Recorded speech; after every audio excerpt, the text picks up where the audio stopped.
I'm Lauren Lilling from Keep It Sweet Desserts. Today we're going to be making cookies with oatmeal, peanut butter, and banana.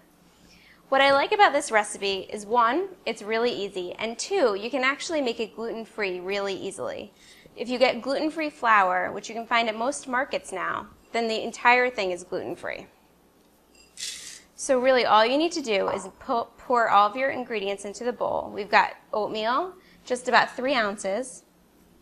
We have a half of a cup of mashed ripe banana. You want to make sure your bananas are at least, this brown so that they're really ripe and taste very sweet for the recipe.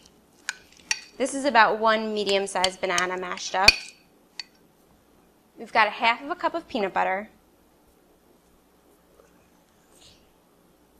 And then finally we have a half a teaspoon of baking soda, just a dash of salt, and a half a teaspoon of vanilla to add.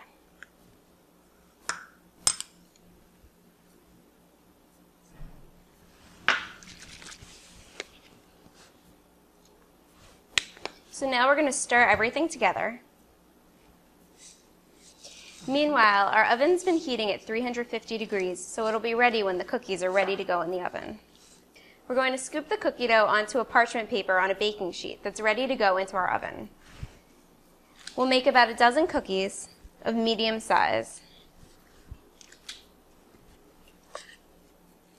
Our cookies will bake for about 7 to 10 minutes, just until the tops are firm.